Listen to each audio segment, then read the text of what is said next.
Seeing things anew through Jesus' eyes can change any of us like that in an instant. Seeing is what matters. What we see, how we see, if we see. There's almost no limit to how much we can change when our eyes are opened. What if? What if you are only one revelation away from a new kind of joy that transcends your circumstances? Welcome to part 2 of my conversation with author Alan Wright. Alan penned Seeing as Jesus Sees, How a New Perspective Can Defeat the Darkness and Awaken Joy. I learned so much from part 1. If you haven't listened, go on back and listen.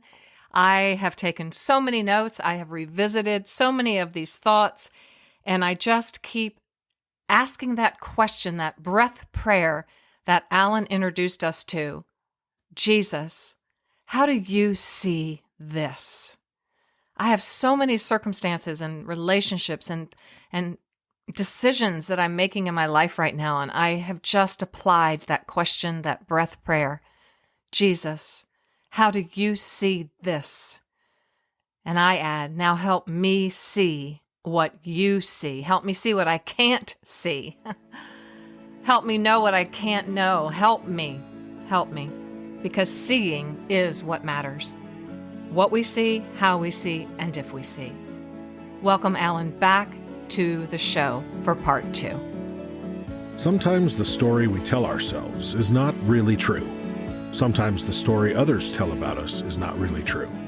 Here on today's Heart Lift with Janelle, we are going to learn how to rewrite our story. So pick up your favorite pen and journal, grab a cup of something delicious, and start your heart-lifting journey towards living a meaningful life. And you also write another sentence. I have so many on my paper here. God sees before we see. I mean, why don't I get this? Why don't we get this? Alan, tell us, why don't we get this? Well, it's a great question. I mean, why it's there? Why would we not want to all throughout the day, at every moment, say, how do you see this? Because he's seeing what we can't see. Before we see it. Before we could see it. He's already in our future. He already knows where the fish are swimming in the deep. He already knows the end from the beginning. He already knows the victory. And so I keep that in mind. I've become something in my older years where I love sports, but I hate to waste time watching the event only to end with bad news. And I feel like I just wasted my afternoon and my team lost. I know. My husband does the same. And I do too. I actually am a very big sports fanatic myself. I'm a fanatic. I'm a fanatic. I know. I do love every sport.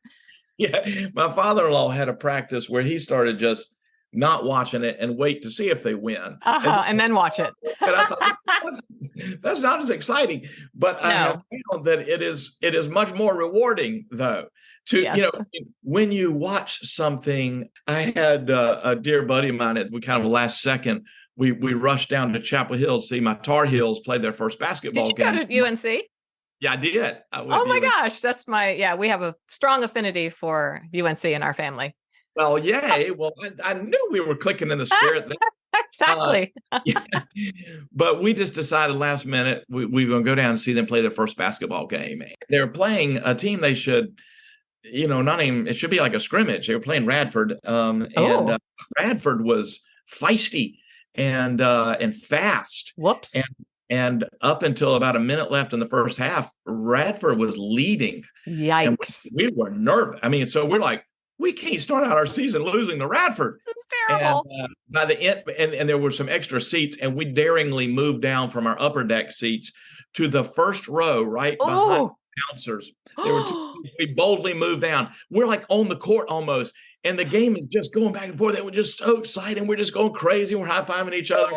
And I happened to bump into him this morning, And he said, I said, that was a good time Monday night. He said, oh, it was. He said, I said, I went and watched the recording of it. I said, I did too. He said, you could see us down there high-fiving each other. I said, yeah. He said, it was way less stressful on TV.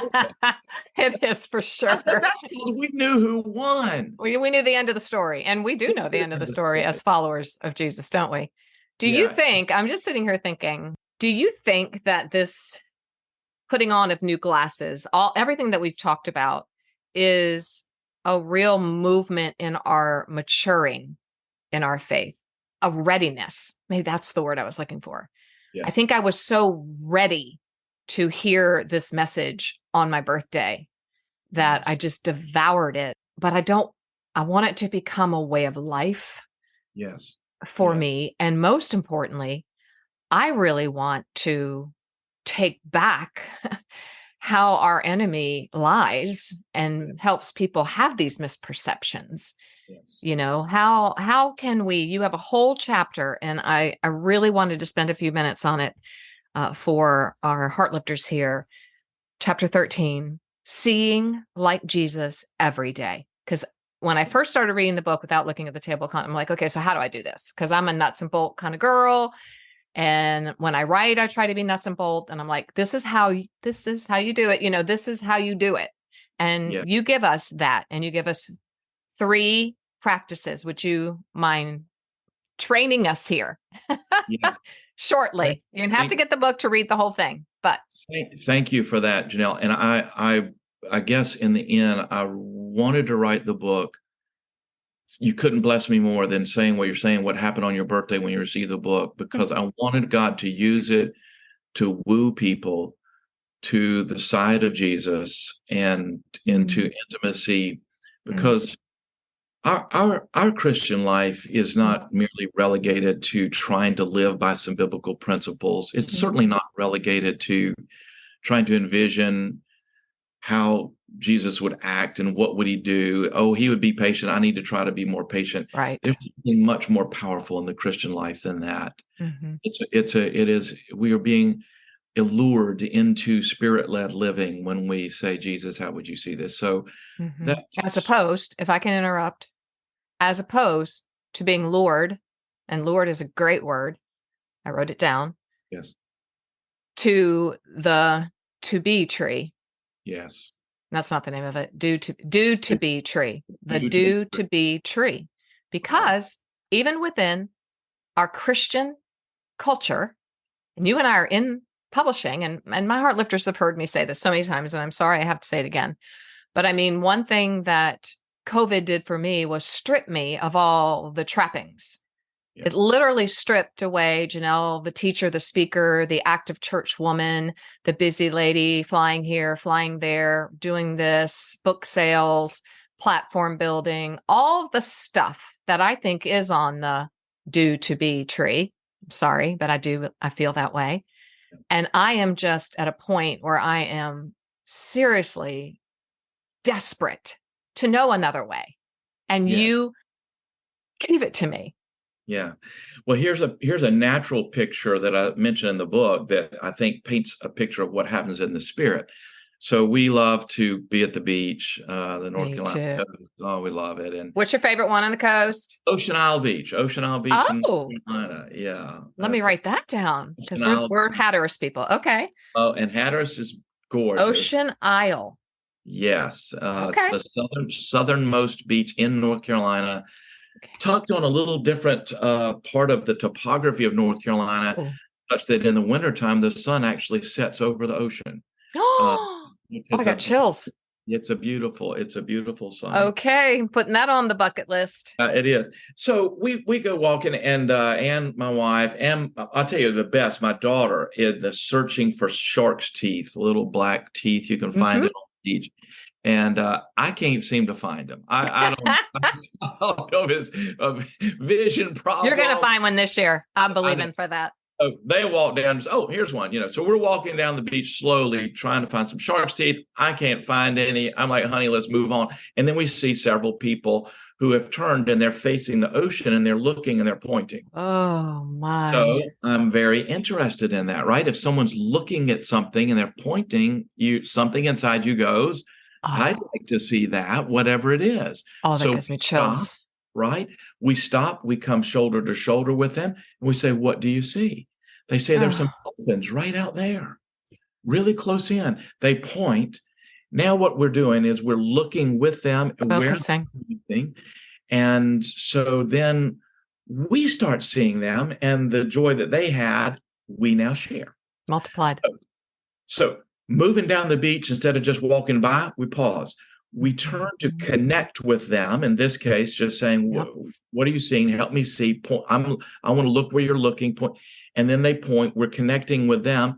And then we take a fresh look because that ocean was right there. We just didn't see the dolphins. Mhm. Well, this simple kind of process is what happens in the most powerful of miracle transformations, like those disciples on the Emmaus Road Yeah. on Resurrection Day. They're the most depressed they've ever been their whole life. It's the greatest day in history, and they don't know it. And then Jesus comes So alongside. fascinating when you say it like that. I'm so glad you're a pastor who teaches the word, He people. comes Thank you. alongside that, and Jesus is just stands with them. It says they stood still, looking sad. Oh, So there's the pause. There's a just, he allows them. Isn't that something? Jesus did not rush past their depression. He did not, oh, say it again. Say it again. Say it he again. did not rush past their depression. No. I love that. He didn't just walk up and immediately say, let me cheer you up. Or It let me was, tell you what's going on, guys. He didn't yeah, spiritually bypass it. That's what we right, call it in right. the field. It's spiritual bypassing, which our faith community has been super good at doing. But Yes, yeah, he doesn't. He doesn't do that. doesn't do that. He didn't say, you ought not be feeling that way. Yes, there's shame. There it No, is.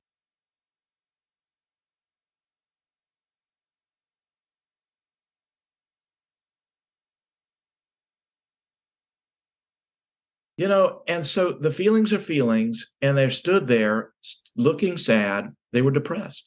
Mhm. And it's interesting, Jesus just doesn't rush to this. He spends Mm. time with them, maybe most of the day, connecting. Connecting. And somehow in the breaking of the bread, they see it. He's Yeah. alive. Every prophecy's been fulfilled.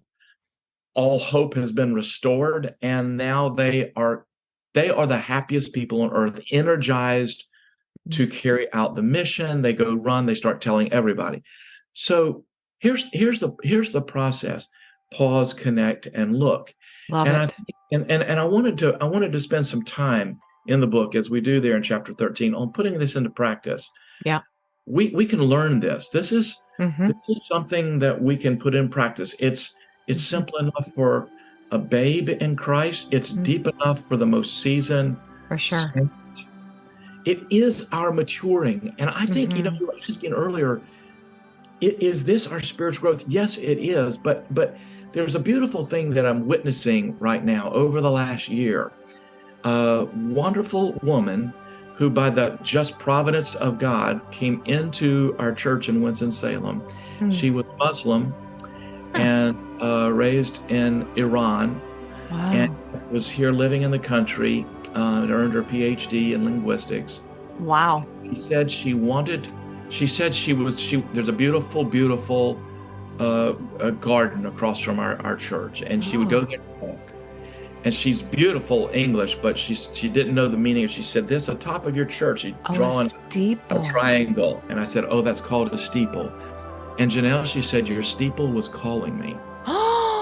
Oh my God, I have chills everywhere. That's your next book. Oh my, is that in this book? I'm sorry, I haven't gotten that one. No, it's not. Oh. So she came and she said, I wanted to meet some emotionally healthy American friends. She knew nothing of Jesus. And I got to bring this story short. So No. she comes for months sitting there. I didn't know. I hadn't met her. And then one day they come and get me from the prayer room and said, there's a Muslim lady here who wants to accept Jesus. And she said she'd love to meet you. I go meet her. And so to watch, we don't get that opportunity very much. Watch someone who knows zero about Jesus, zero about Christian faith. All she's had is legalism. And now she's a believer. And she's fallen head over and heels in love with Jesus. Oh And my God. she reads the Bible. She's like like a child, just, Love and it. she's brilliant, but she's a child. And so I've been noticing, this is all back in response to the question about spiritual growth. Yeah. Is that because she had so few preconceptions about Jesus, That's it. her growth in some ways is easier and faster than 90% of all Christians that I've ever ministered with. Just seeing truth and it's like having a baby. You and I now Yes. we're these babies. And somebody asked me before we had our first child, what are you most looking forward to? I didn't hesitate. I knew for sure. I said, I'm looking forward to the fact that there's going to be one human being, at least one human being on the earth, who's going to totally believe me. That's fantastic. When I tell my 2-year-old God loves you, my 2-year-old believed me. Yes. When I said God made you for a wondrous purpose, my 2-year-old believed me. When I told my 2-year-old, and so and you're imaging it too. I'm going to add that because you can be told that and not have it imaged, and you are imaging it. So I appreciate you doing that with all of my heart, soul, mind, and body. So all that is to say, part of seeing anew is seeing what's been incorrect, and so it's the bringing into focus. It's also the healing of the traumas and wounds that cause the marring of our vision. Yes, sir. That's a process. And so that's what we do here. That's what we do here. And that's seeing day by day more and more. So ideally, we have no religious preconceptions and no shame that we're shouldering already that has to be healed. But that's not the case for most of us. But in this beautiful lady, her name is Arazu, and that's one case. She knew, as soon as she met Jesus, she knew all of Islam was a lie, and she rejected the whole thing. Wow. So it's not like she's not bringing little pieces of Islam and trying to insert it into Christianity. Right. We take little pieces of religious. She put on new glasses. She put on new glasses. You just put them on. But I think for us who have had distorted religious images and teachings, wounds, traumas, wounds, and family mottos that might even have religious tones, performance-driven, visible rules in our family. All of that's been shaping how we're seeing. It is. So anyway, back to putting this into practice. This is something that's so simple that anybody can put it in practice today. The whole family can put it together right now. I want the whole family to right now do that. Everybody will say, well, where do I start? I say, just start. Just start. Pausing. Just pausing. Jesus. And under the pausing, you have pausing from distractions. Yes. Pausing from doing, and pausing from denying. Under connecting, you have attuning and attaching, which here in our community, we know those words. We know what they mean. And looking, remembering, repositioning, and then relishing. Beautiful. So I feel like what's most important here, even like the story of the beautiful woman who Steeple was calling her. I mean, I will just lean in here and say, Heartlifters, what is calling you today? Like, what is calling you? Yeah. If you, like myself during COVID and the shutdown and the lockdown, it was like a deconstruction in many, many ways in my life of taking away and stripping. But my heart's cry was probably now I would say it really was help me see you and where you are and what you're doing in my life. And who am I without all the trappings of the world and the church and all this? Maybe you just need to go out and take a walk like the two disciples on Emmaus Road.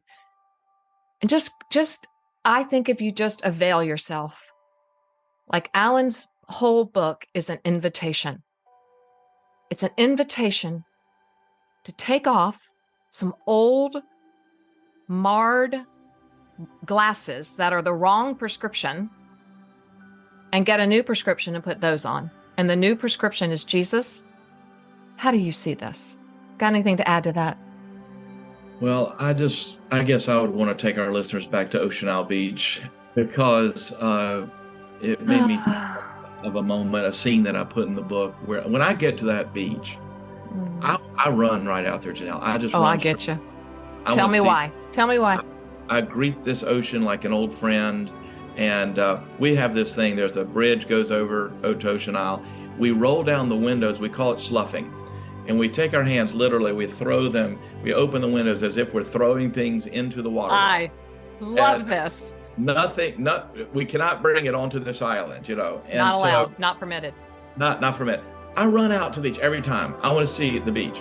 Well, one time, a few years ago, we got there in the evening, and it was one of those more wintry times where the sun's setting over the ocean, though we're on the East Coast. Rare and beautiful. Sky was brilliant, and one of those sunsets where so many different colors and it's changing fast. Anne gets there and she starts nesting. She starts wanting to clean something, unpack something, yes. Get the refrigerator. I run in. I say, honey, you've got to come see the sunset. She said, okay, I'll be there in a minute.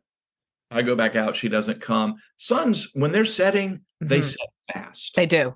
They set fast. And I thought, she's missing it. It was just the two of us. I ran back and said, honey, it's one of the most beautiful sunsets I've ever seen. The dishes can wait. The suitcases can wait. This won't wait. No. Please come out. She said, okay. So she comes out, and there we stand as the sun is setting, and we just become speechless for a few moments. Just a moment to hold hands. The sea boats are blowing and clapping in appreciation of what God's doing in this sunset. And we enjoy the wonder together. It's beautiful. And I just think the more that I've been praying this little prayer, and the more I study scripture, and the more I walk with Christ, I just think that maybe the invitation to discipleship is a lot like me inviting Anne into the sunset. I think you're right. I think it's more You're going to miss this. I think it's like, don't miss this. Here, take me, let me show you something.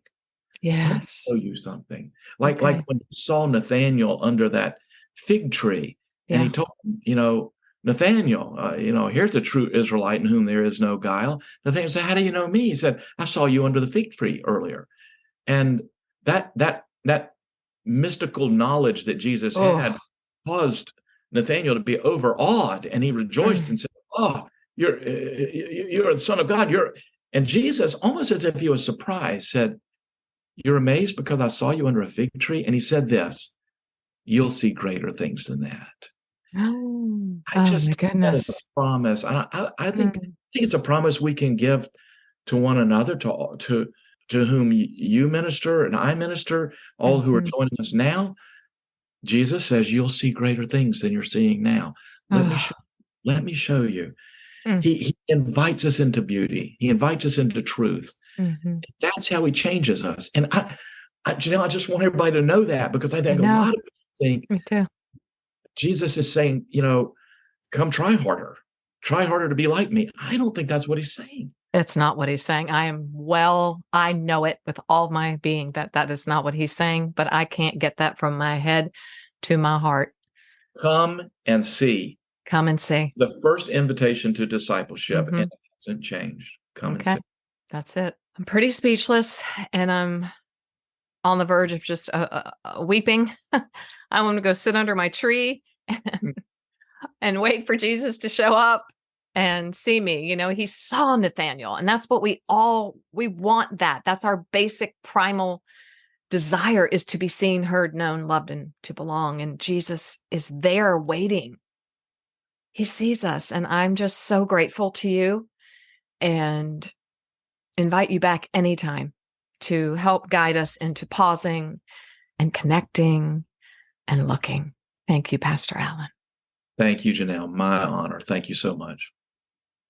Oh, Heartlifter. Wow. I have so many notes again, but I think I want to leave with these thoughts. To remember the process and the practice and the rhythm, to pause, to connect, and to look. And when Alan was sharing how he was walking along the beach, and then he saw a little crowd that was pointing and looking at something, I wrote down, what are you looking and pointing to, Jesus, in my life? What am I rushing past and not noticing? And even more important, what am I missing? So I end today with this question. Is God inviting you to a sunset, to some startling, amazing, remarkable, sensational something, figuratively or literally. And you're choosing work or busyness instead. Okay. Be sure to meet me over on Instagram at Janelle Reardon and on our new home base, a meeting place for Heartlifters worldwide. That's on Substack, heartliftcentral.substack.com. I can't wait to meet with you there.